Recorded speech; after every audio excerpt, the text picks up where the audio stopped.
In the golden glow of the ancient world, where the lifeblood of civilization flowed endlessly through the desert, a legend was born along the banks of the mighty Nile River. This was a land of gods, pyramids, and power, ancient Egypt, and it was here that a young girl would rise to become one of the most fascinating rulers in history, Cleopatra VII. But Cleopatra was not born into peace. She was born into chaos. Around 69 BC, Cleopatra entered the world as a princess of the powerful Ptolemaic dynasty, a Greek ruling family that controlled Egypt after the death of Alexander the Great. Though they ruled Egypt, they were not truly Egyptian, and this created a kingdom filled with tension, ambition, and danger. From a young age, Cleopatra was different. While other royals indulged in luxury, she immersed herself in knowledge. She studied languages, philosophy, politics, and science. Unlike her predecessors, she learned to speak the language of her people, something that made her both respected and feared. Cleopatra wasn't just preparing to be a queen. She was preparing to survive, because in her family, survival was never guaranteed. The royal court was a nest of betrayal. Brothers fought sisters, allies became enemies overnight, and power was often seized through exile or worse, death. Cleopatra watched, learned, and waited. She understood one thing very clearly. The throne of Egypt was not inherited, it was taken. When her father, King Ptolemy XII, died, Cleopatra was thrust into a dangerous game of power. At just 18 years old, she was expected to co-rule Egypt with her younger brother, who was also her husband, according to royal tradition. But sharing power was never truly an option. The tension between them grew quickly. Advisors whispered, enemies plotted, and soon Cleopatra found herself outmaneuvered, betrayed, and forced into exile, cast out of the very kingdom she was destined to rule. But exile did not break her. It transformed her. In the harsh deserts beyond Egypt, Cleopatra began to plan her return. She gathered allies, built her strategy, and prepared for a bold comeback. She wasn't just fighting for a throne anymore. She was fighting for her legacy. And this was only the beginning. Because the young girl born along the Nile was about to step onto the world stage, where her intelligence, ambition, and charm would capture the attention of powerful men, mighty empires, and history itself. The rise of Cleopatra had begun. Exiled, hunted, and betrayed, most would have faded into history. But not Cleopatra VII.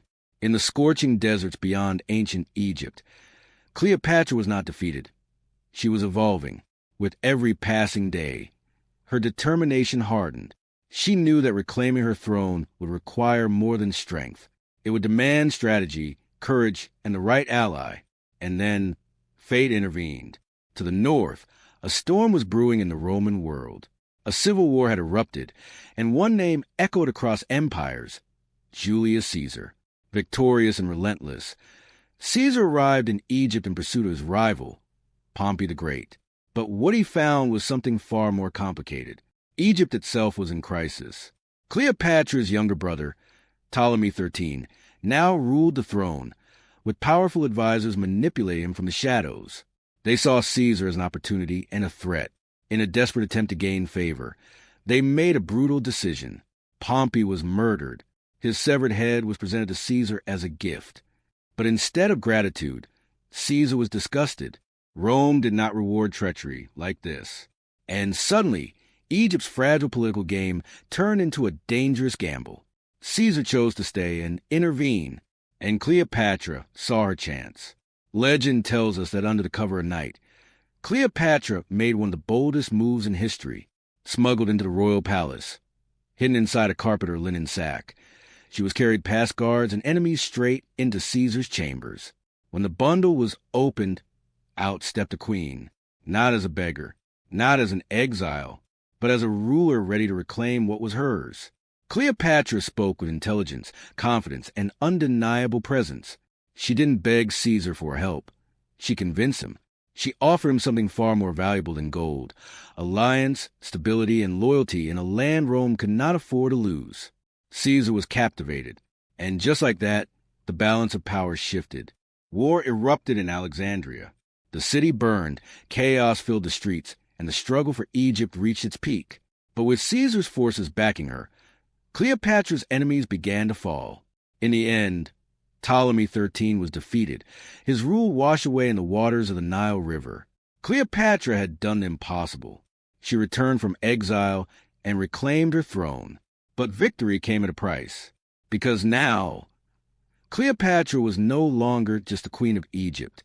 She was tied to Rome's most powerful man, and their alliance would change the course of history forever. The serpent had claimed her throne, but greater storms were still ahead. The throne was hers again. But for Cleopatra VII, ruling ancient Egypt was no longer just about power. It was about survival in a world dominated by Rome. And at the center of that world stood one man, Julius Caesar. What began as a political alliance soon turned into something far more powerful. Cleopatra and Caesar formed a bond that was as strategic as it was personal. Together, they became an unstoppable force. Her intelligence and charisma matched with his military genius and ambition. But this was no ordinary partnership. It was a flame that would reshape empires. Cleopatra traveled to Rome, not as a conquered queen, but as an honored guest. There, in the heart of the mighty republic, she lived in luxury, surrounded by whispers, envy, and suspicion. Romans watched her closely. To them, she was exotic, dangerous, and deeply influential. She was not just a queen. She was a symbol of the East, mysterious and powerful. And when Cleopatra gave birth to a son, Caesarion, everything changed.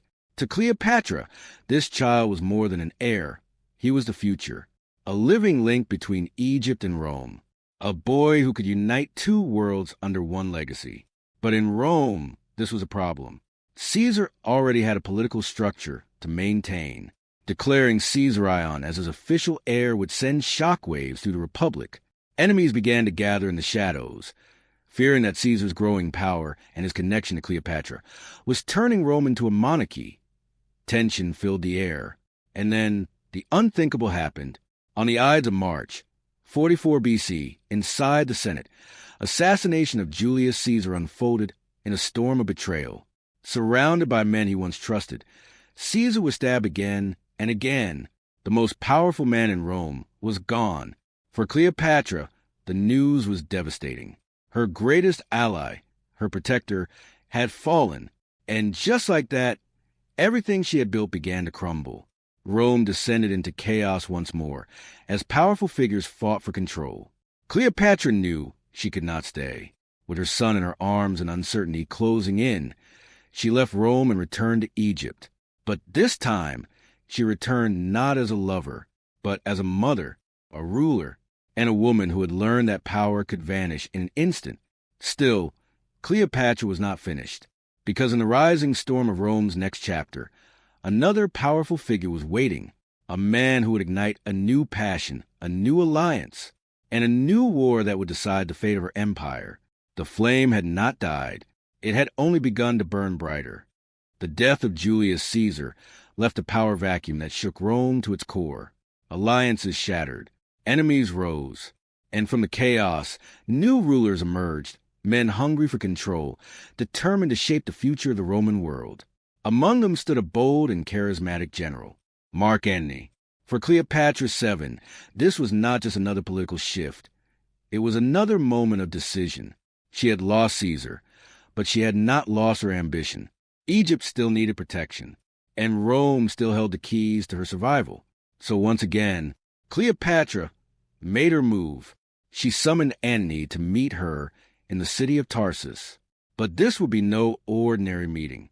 No, this would be a spectacle the world would never forget. Cleopatra arrived not as a desperate queen, but as a goddess, sailing on a magnificent golden barge along the river, surrounded by music, perfume, and servants dressed like divine attendants.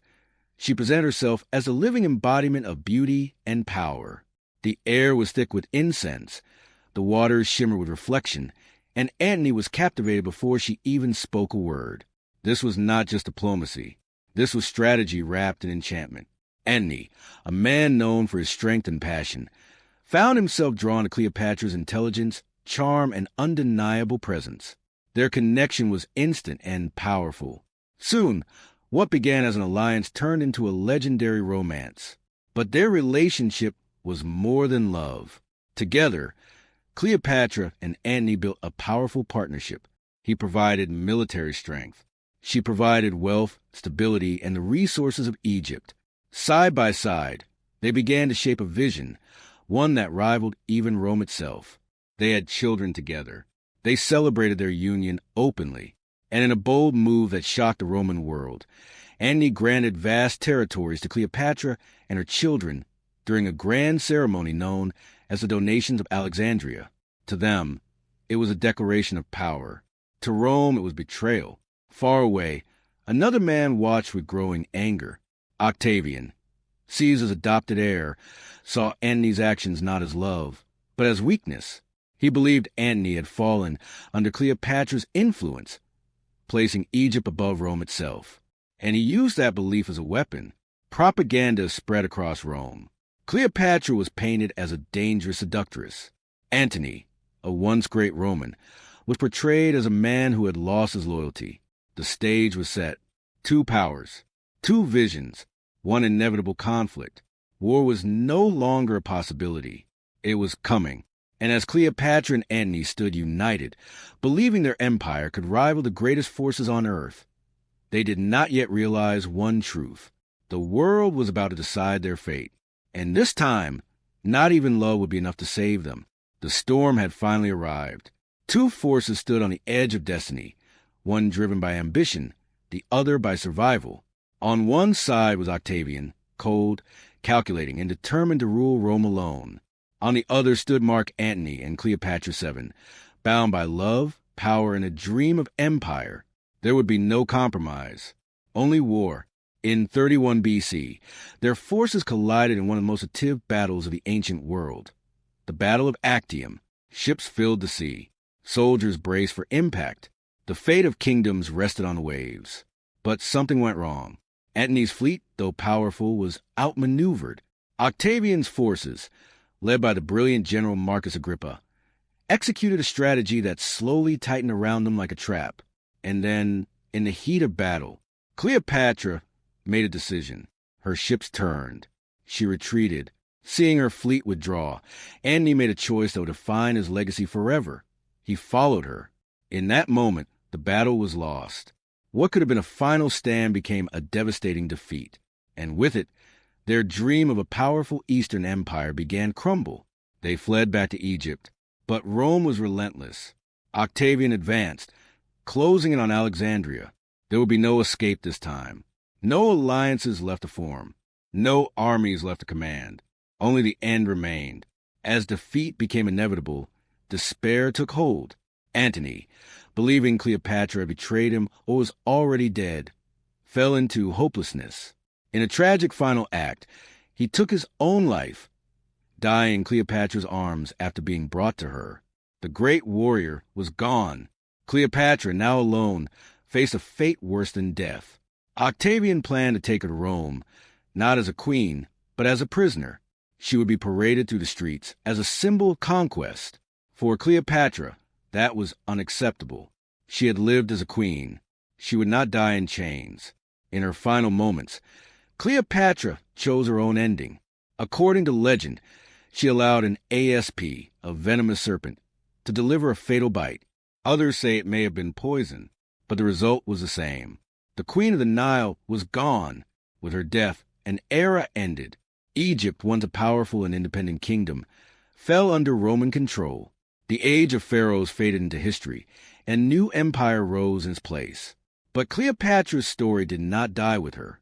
She became a legend, a woman of intelligence, ambition, beauty, and power, a ruler who challenged Rome itself, a queen who lived boldly and chose her own fate in the end. Her rise was extraordinary, her fall unforgettable, and even today, her name still echoes through time. Cleopatra,